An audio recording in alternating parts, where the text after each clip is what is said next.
100 yards away from the lake, I spotted the brown object floating on top of the water's surface with two men standing inside of it. Sweat stung my eyes, but I didn't notice. Boat, my exhausted brain provided for me. That's a boat. I'd read about boats, of course, but I'd never seen one. Todd must have spotted it too, because he immediately veered toward it.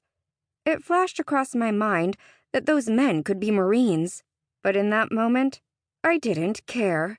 The pack of rust-colored scales and flashing white teeth were mere feet behind us now. The men in the boat were dressed in strange blue jumpsuits and had black guns pressed to their shoulders. As we approached, a flash of red erupted from each barrel, and I heard an angry shriek as a spray of sand pelted my back. The men fired again as we raced into the icy water. The cold was so shocking after the heat of the sand that it would have taken my breath away, if I'd had any left to take. I sloshed through the shallow water, running until it was too deep, and then I instinctively paddled, pulling handfuls of water past me. Moments later, my fingernails dug into the rough wood of the boat.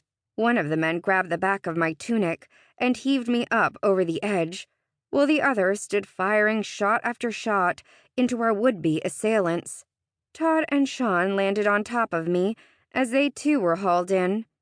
Managing to untangle myself from the boys, I struggled to my knees and peered out over the edge of the boat. The dinosaurs were slumped across the beach, their legs stuck out at all angles and their mouths hanging open. There had to be at least 10 of them, their eyes vacant. I realized suddenly that the only sound I could hear was the water lapping against the side of the boat, and the silence seemed deafening after the ear-splitting roars of moments before. The two men lowered their guns as Todd and Sean pulled themselves to standing positions. "Are they dead?" Sean wheezed, running a trembling hand over his face. "Please tell me they're dead." "Of course they're not dead," said one of the blue jumpsuited men, as though this should have been obvious, leveling his serious gray eyes on us. "They sure look dead to me," Todd commented, spitting a gob of sand into the water. He shoved his hands into his hair and tousled it roughly, sending a mist of grainy sand over Sean and me. "They're just tranquilized," said the other man with the gun, turning to inspect us. I jumped as I realized that what I'd taken for a slimly built man was actually a girl not much older than me. Her closely cropped black hair stuck out in odd spikes and twists over laughing hazel eyes. Her easy smile was a sharp contrast to the man beside her, whose narrowed eyes held no hint of warmth or kindness. "Those guys won't wake up for at least 3 hours, and they'll have killer headaches when they do." "Tranquilized?" Sean repeated. "Why would you tranquilize them instead of killing them?" "Wasteful," said the man stiffly. "The Carnotaurus numbers aren't stable. Their last breeding season was a bad one. Those right there," he said, pointing to 5 large dinosaurs slumped near one another, "are probably breeding females. Did you know that their name literally means meat-eating bull? The name came from those impressive horns. Beautiful creatures. Simply amazing.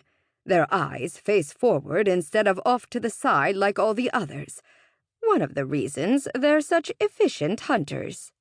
Although," he amended, "it's extremely rare for that many of them to chase prey like that. They prefer to hunt alone.